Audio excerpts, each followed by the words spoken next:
The Glitchhikers games are somewhat difficult to review as they are mainly about having short conversations with characters whilst enjoying some pretty places. These two games are very light on gameplay, so the reason for playing them isn't so much about play as it is about taking in the environments, enjoying the music, and talking about existentialism, art, music, the universe, and more.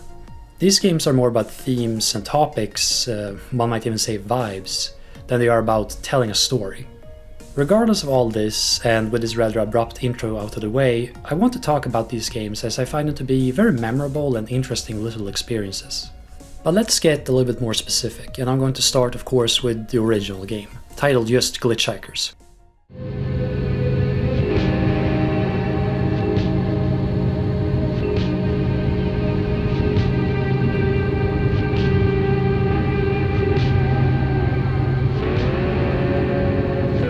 Glitchhikers was released in 2014 and is a very simple game as far as mechanics go.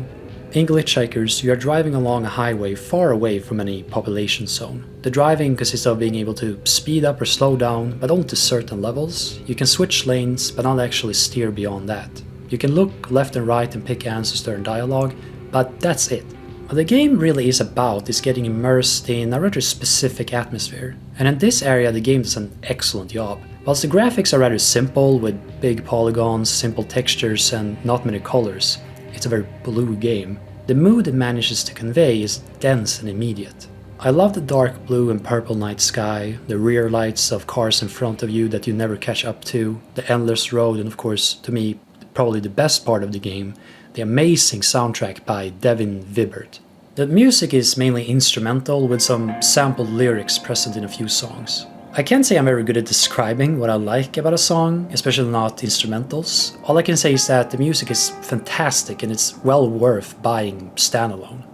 In between each song, a radio host will talk to you about travel and our place in the universe, asking you why you travel or giving some facts such as how we are never alone as thousands of bacteria live on us throughout our lives.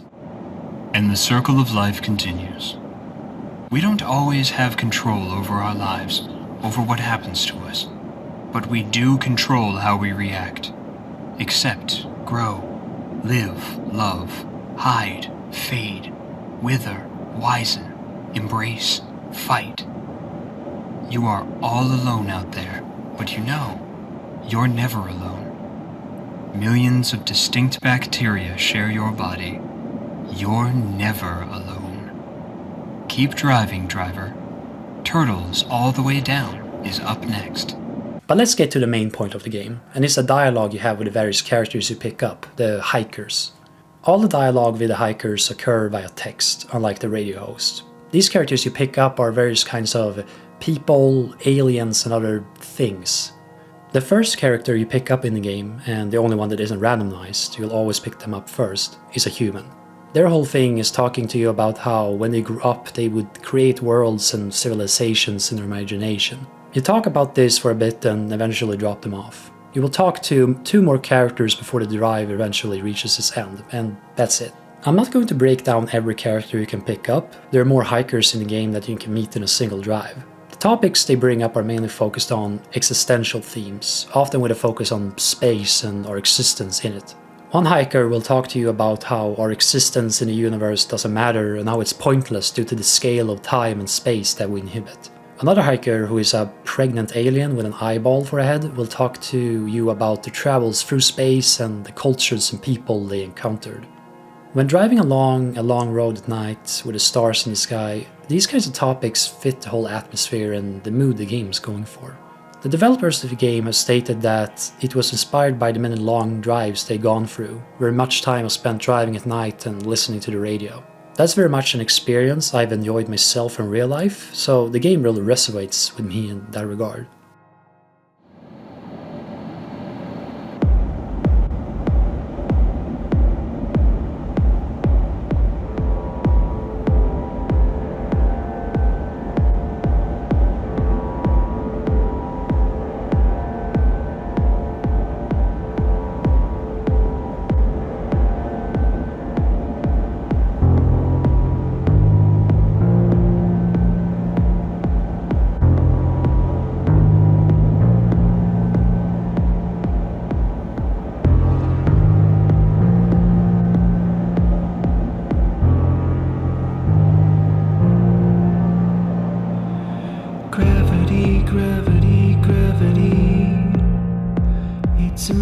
impressive what you do. Stronger than the strongest bull. The first game is a short little thing, taking maybe about 15 to 20 minutes to finish a single run, so to speak. And not really the kind of game you would expect getting a sequel. But as it turns out, it did. Glitchhikers, The Spaces Between, came out in 2022 and is a bigger experience than the first game. Let's talk about it.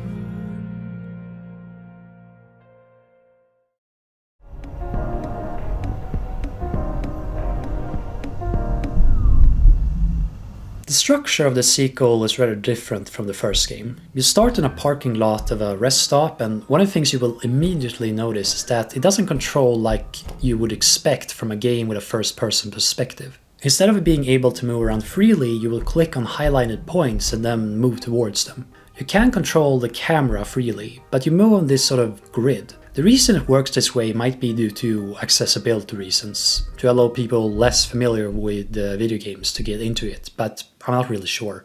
The service station is basically a hub where you can pick which path you want to experience. Inside the actual station is what I think is supposed to be a robot, but honestly, I don't really know what they are.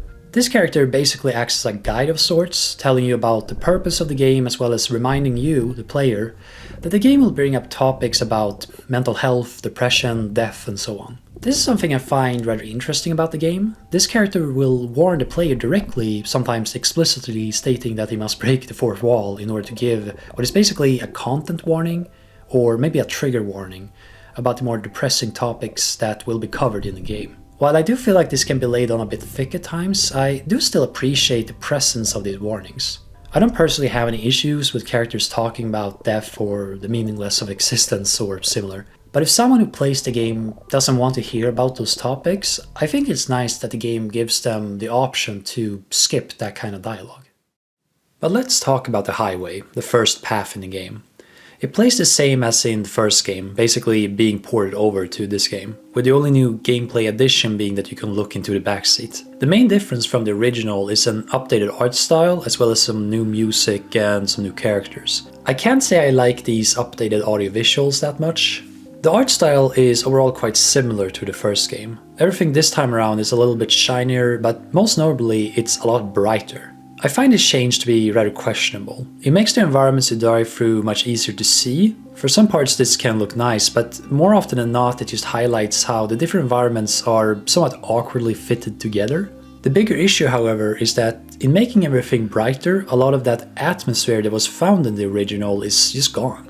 The darkness of the original drive was important in giving it its great mood and tone. The darkness around you with a bright star-filled sky made you look up and think about what's out there. By making everything brighter, you're now focusing more on what's around you. I feel like this ends up taking away from themes that the drive is going for. My biggest problem with the new drive really comes down to the music, however. The original soundtrack has been replaced with a bunch of new music that is still made by Devin Vibert, and unfortunately I just don't think it's very good. Maybe good isn't the right word actually, less interesting is a better description. The new soundtrack has a lot more singing on it for one thing, and it's just not that good either, with somewhat bland and awkward lyrics.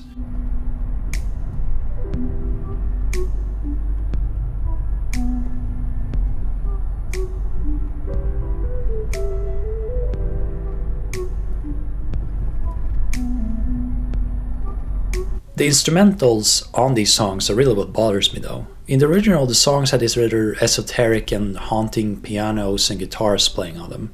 They were combined with sample lyrics that had a lot of reverb applied to them. Often they were also mixed in such a way that the singing sounded like it came from very far away. The music gave everything a distant, mysterious feel to it that worked very well. The new instrumentals, on the other hand, sound like generic lo-fi beats with maybe a slight tinge of melancholy to them, though this is very slight.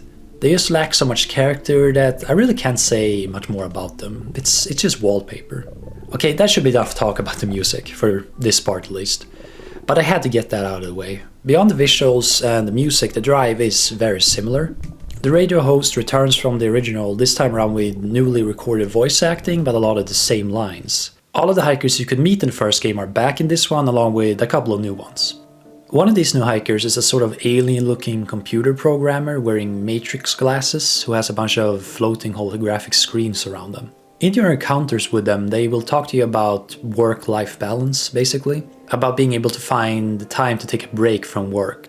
Perhaps there's a meta element to this character, being a programmer in a video game talking about needing to find a break from programming. Overall, I do like this character.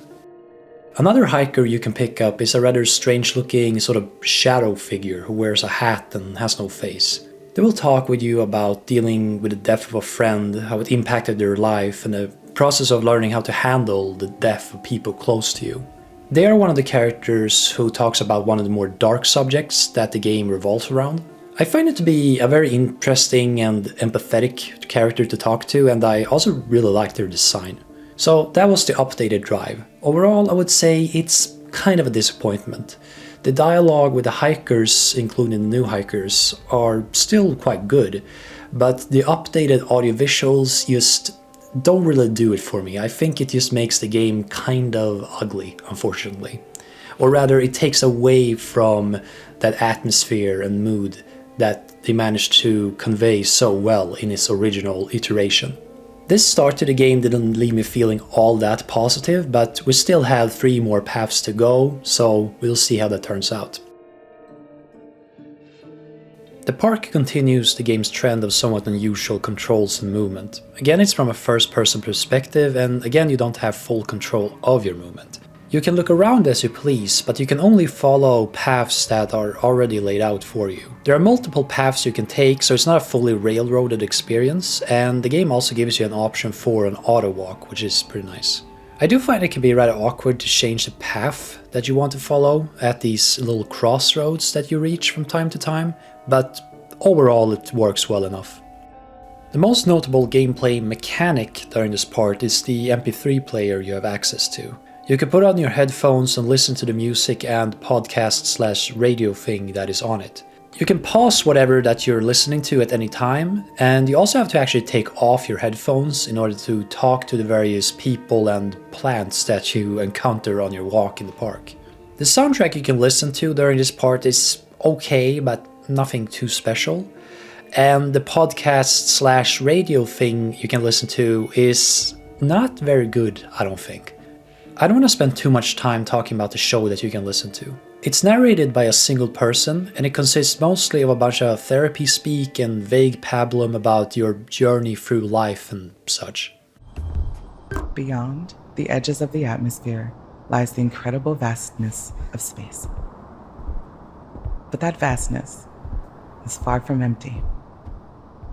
From the beginning of time, countless neutrinos have been moving through the cosmos at nearly the speed of light. And new ones are born all the time, in the hearts of stars and nuclear reactors. Our universe is full of neutrinos. These are not topics I have anything against listening to someone talk to in and of itself. What it feels like is that anything meaningful that could be brought up when talking about these sorts of topics have been shaved off, and instead it just ends up sounding very corporate, for lack of a better term. The thing is though, you don't really have to listen to the show by any means. You can choose to just listen to the music or just enjoy the sounds of nature as you're walking through the park. So while I don't think that the show is very good, it really isn't the entire world. I've been fairly negative so far, but as I mentioned, these things that I brought up, while I don't think they are very good, they aren't such big problems that they get in the way of the experience. The park itself is quite beautiful, with its strange art installations, some of which reminds me of the Off-Peak games actually. It also has some quite beautiful views and landscapes that you can look out over. The hikers you meet throughout the park talk about nature and finding moments to be still, to take things in around you calmly and clearly. You can also meet rather talkative plant life in the park, like a tree or a rather gross-looking deer carcass that's in the process of being taken over by mushrooms. Their conversations focus on the cyclical structure of life, how everything comes from nature and eventually returns to it, in turn becoming the seeds for new life afterwards. I think the park is, despite all, still quite nice to spend some time in, especially if you ignore the podcast. It also doesn't have any set ending, you can leave whenever you want. And this brings us to the next journey in the game.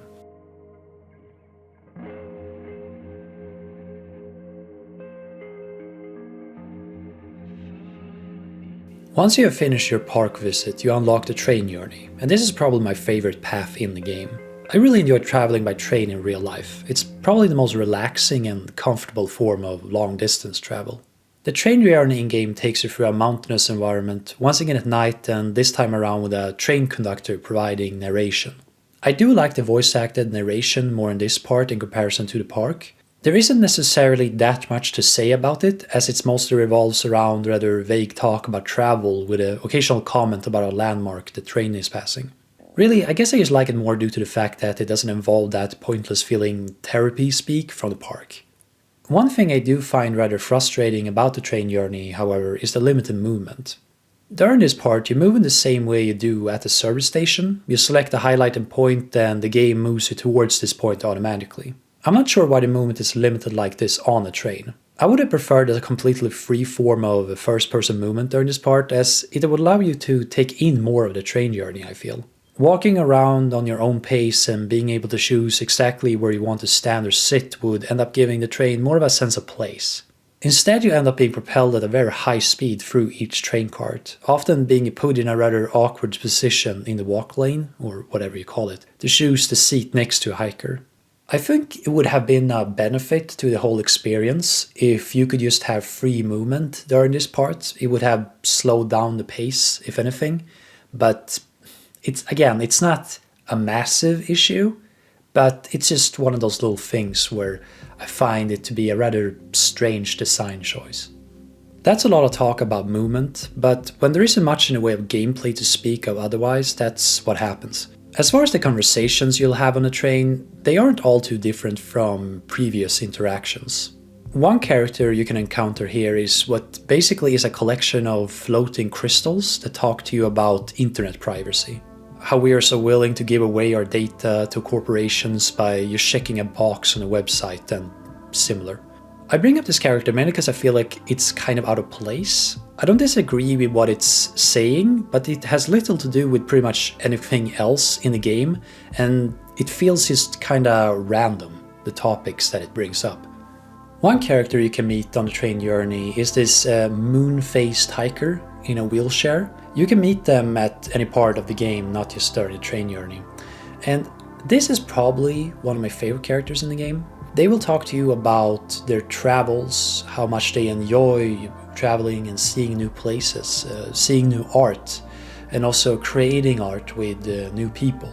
But they also talk about physical accessibility and the limitations and difficulties that can come from sitting in a wheelchair when you travel. And I find this to be a very interesting topic, because if anything, it's just not something I've ever seen being talked about in another video game, at least not to this extent. One of the main things that they bring up is that the problem isn't that they sit in a wheelchair. The problem is that the world is so inaccessible to people in wheelchairs.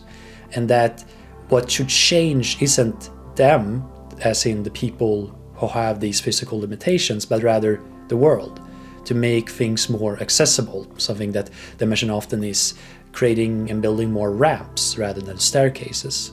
They will also mention in the different parts of the game how they can have difficulty with, say, like with this part with boarding a train. These are all interesting but also very important topics, so I do appreciate the game for bringing this up, and overall this is, as I mentioned, one of my favorite characters in the game. The music during this part is played by a busker who wears a somewhat strange looking mask. It isn't all that interesting, but it's serviceable enough. What's more notable is that the busker does actually appear as a character at the service station after you have finished the train journey, where you now can actually talk to him. He will have various comments and opinions about social injustices, protests, state violence, and so on. He's probably the most explicitly political character in the game, or at least politically radical, more angry than the others, and he's pretty cool overall. Even though I didn't like the limited movement, I still liked the train journey overall. Sitting down, watching the landscapes go by with the calm music in the background is very relaxing. Since you are just a passenger during this part, it also makes the conversations you have with the hikers feel more personal and involved, as you don't have the distraction of driving or walking around a large area. Overall, it's a very pleasant experience.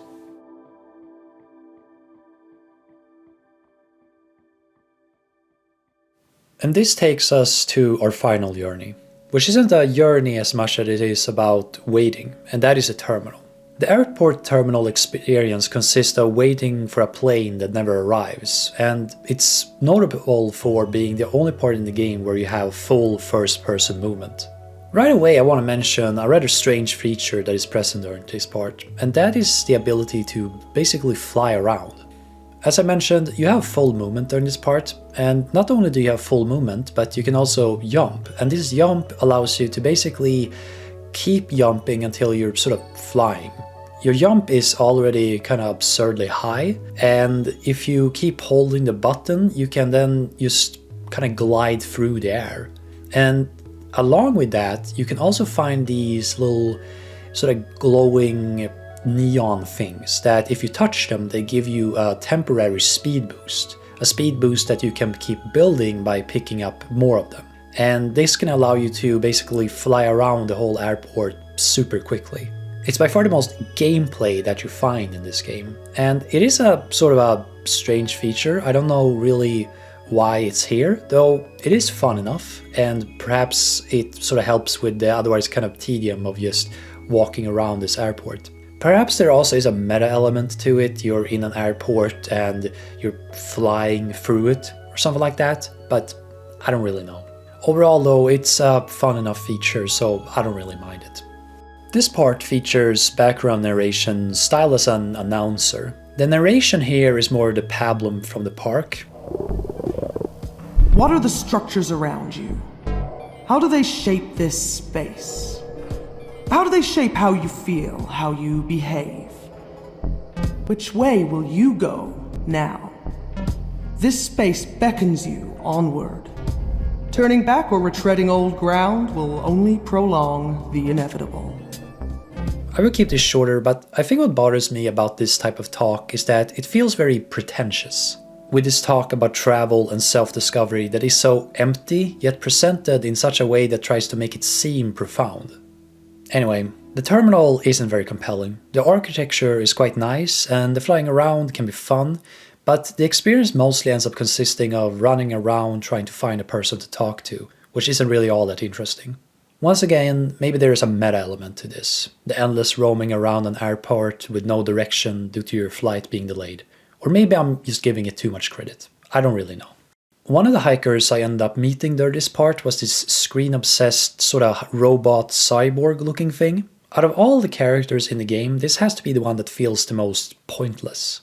They will talk to you about being glued to a screen, watching videos about whatever piques their interest and how that allows them to see many different things or something along those lines. You can respond with what's basically, they should call it dumb phone type questions. All of your interactions with this character just feel rather meaningless. But anyway, since we're towards the end here, I want to bring up something about the dialogue in this game. Rock Paper Shotgun reviewed this game, and one of the things brought up in the review was how the dialogue felt like the characters were talking at you rather than with you. The reviewer meant that, whilst you can respond to what a character is saying, they are seemingly more interested in going on about whatever their thing is, and that your input in this conversation was minimal. I thought this was an interesting point, and having played the game several times, I can't say they were wrong. The conversations in these games are definitely very one-sided. And this one-sidedness is something that becomes very obvious if you replay the game, which you probably will, since it's sort of the point of the game to some extent to be replayed. Because often in a conversation, what you will do is that you will be given an option to respond with whatever. You give that response, and then the piece of dialogue from the hiker following that will be tailored to that response. But every single piece of dialogue after that from the hiker will just be them going on about whatever they wanted to or are going to talk about. Hello, this is me coming in editing with way worse audio, but I wanted to clarify something. I said here that the dialogue issue becomes more obvious when you replay the game, but it didn't really explain how or why. What I meant to say is that when you replay the game and you see the dialogue a second time when you meet the same characters, because you will meet the same characters. When you see this dialogue the second time, you will then notice much more clearly that it doesn't matter what dialogue options you pick, the dialogue will always play out the same way. So, as I said, you pick in a piece of dialogue, you pick, say, option A, then you will get an answer from the hiker tailored to that option, but every subsequent piece of dialogue will be the same. And this won't really be very obvious when you're playing the game the first time, but in any subsequent playthrough, it will become very obvious. And this can make the dialogue, this is something that can absolutely make the dialogue feel somewhat, again, as I mentioned, that you're just kind of being talked at, that it doesn't really matter how you respond. So I just wanted to clarify that. So it feels often like you are being very much like talked at, that a character is like, this is what I want to talk about, I am going to talk about it. You can give some comment on it, I guess, but this will just be me kind of ranting at you. And I can understand disliking that. It can feel like you're being condescended to, potentially.